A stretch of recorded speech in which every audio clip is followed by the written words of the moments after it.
അല്ല ഗൈസ്, യൂട്യൂബിൽ എവിടെ തിരിഞ്ഞാലും രേണു സുധി, ഷാജിദ ഷാജി, എന്താ ചെയ്യാലേ, ജസ്ന സലീം, ഈ മൂന്ന് പെണ്ണുങ്ങളാണ് ഇപ്പോൾ യൂട്യൂബിൽ ട്രെൻഡിങ് സംഗതി. എന്താ ചെയ്യുക, ഇവർ മൂന്ന് പേരും ബിഗ് ബോസിലേക്ക് വരുന്നതാണ് എനിക്ക് തോന്നുന്നത്. അപ്പോൾ അതിനുള്ള ഒരു ബഹളമാണ് അവർ സൃഷ്ടിച്ചുകൊണ്ടിരിക്കുന്നത് എന്നൊരു സംശയമില്ലാതില്ല. നിങ്ങൾക്ക് എങ്ങനെ തോന്നിയിട്ടുണ്ടോ? എനിക്കങ്ങനെ തോന്നിയില്ല കേട്ടോ.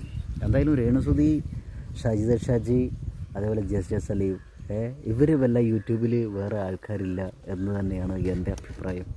രേണുസുധി എത്രാമത്തെ ഭാര്യയാണ്?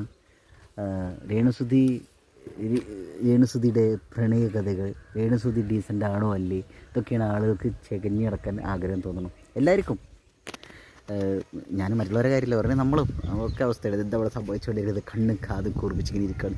ജസ്ന സലീമിൻ്റെ അവസ്ഥ, ജസ്ന സലീം ഇപ്പോൾ തെറിവിളിയിലേക്ക് വന്നിട്ടുള്ളൂ. ജസ്ന സലീം മതം ഉപേക്ഷിച്ചു, തട്ടം ഉപേക്ഷിച്ചു എന്നൊക്കെ പറഞ്ഞിട്ട് അങ്ങനെയുള്ള കുറച്ച് കാര്യങ്ങൾ പറഞ്ഞ് കൃഷ്ണവിഗ്രഹം, കൃഷ്ണനെ വരയ്ക്കൽ, ചിത്രം വരയ്ക്കൽ, ഇതൊക്കെ പറഞ്ഞിട്ട് ഇപ്പോൾ തെറിവിളി തുടങ്ങിയത്. ഇങ്ങനെ ബഹള കുട്ടിയിലാണ് ബിഗ് ബോസിലൊരു ശ്രദ്ധ പിടിച്ച് പറ്റാൻ പറ്റുള്ളൂ എന്ന് തോന്നുന്നില്ല. എന്തായാലും നിങ്ങൾ വരും, ബിഗ് ബോസിക്ക് വരും, എല്ലാവരും വരും അവിടെ. എല്ലാ ആൾക്കാരും അവിടെ വരും. ഷാഹിദ ഷാജി ബിഗ് ബോസ് കലക്കും. ഷാഹിദാത്ത നിങ്ങളുടെ തെറി കേൾക്കാൻ വേണ്ടിയിട്ട് കാത്തിരിക്കുകയാണ് ബിഗ് ബോസിൽ. കൂട്ടത്തല്ലാവുന്ന തോന്നണത്.